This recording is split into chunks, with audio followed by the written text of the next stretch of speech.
আসসালামু আলাইকুম ওয়া রাহমাতুল্লাহি ওয়া বারাকাতুহু। প্রিয় দর্শক, কেমন আছে সবাই? আশা করি আল্লাহর রহমত ও দোয়ায় তোমরা সবাই ভালো আছো। আজকে আবার একটি নতুন ভিডিও নিয়ে তোমাদের সামনে চলে আসলাম। সেটি হলো হযরত উমর রাদিয়াল্লাহু আনহুর ওমর ফারুক হওয়ার গল্প। হযরত উমর রাদিয়াল্লাহু আনহু ইসলাম ধর্ম গ্রহণ করেই রাসূল সাল্লাল্লাহু আলাইহি ওয়াসাল্লামকে জিজ্ঞাসা করলেন, হে আল্লাহর রাসূল সাল্লাল্লাহু আলাইহি ওয়াসাল্লাম, বর্তমানে মুসলমানের সংখ্যা কত? রাসূল সাল্লাল্লাহু আলাইহি ওয়াসাল্লাম উত্তর দিলেন, তোমাকে নিয়ে 40 জন। হযরত উমর রাদিয়াল্লাহু আনহু বললেন, এটাই যথেষ্ট।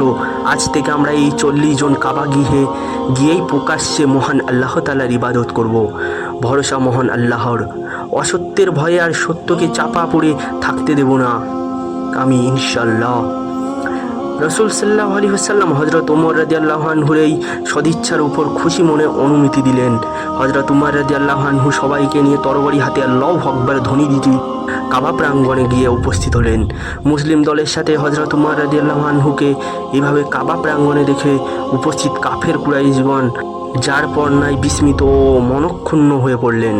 তাদের মনোভাব দেখে হযরত উমর রাদিয়াল্লাহু আনহু বজ্রকণ্ঠে গর্জন করে বললেন, আমি তোমাদের সাবধান করে দিচ্ছি, কোনো মুসলমানের কেশাগ্র স্পর্শ করলে ওমরের তরবারি তোমাদের বিরুদ্ধে উত্তোলিত হবে। কাবায় উপস্থিত একজন কুরাইশ সাহস করে বললেন, হে খাত্তাবের পুত্র উমর, তুমি কি সত্যিই মুসলমান হয়ে গেলে? আরবরা তো কখনো প্রতিজ্ঞাচ্যুত হয় না। জানতে পারি কি তুমি কোন জিনিস পেয়ে এমনভাবে প্রতিজ্ঞাচ্যুত হয়ে গেলে?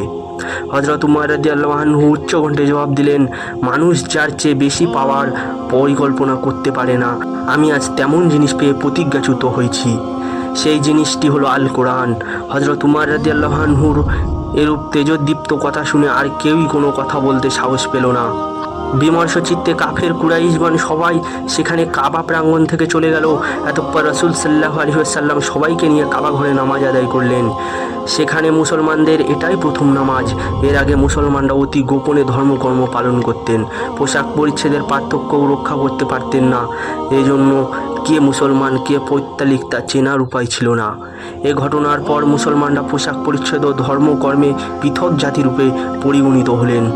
এই ঐতিহাসিক পরিবর্তন উপলক্ষে রাসূল সাল্লাল্লাহু আলাইহি ওয়াসাল্লাম হযরত উমর রাদিয়াল্লাহু আনহুকে আল ফারুক বা সত্য মিথ্যার পার্থক্যকারী উপাধিতে ভূষিত করলেন। তো বন্ধুরা, এই ছিল হযরত উমর ফারুক হওয়ার ঘটনা।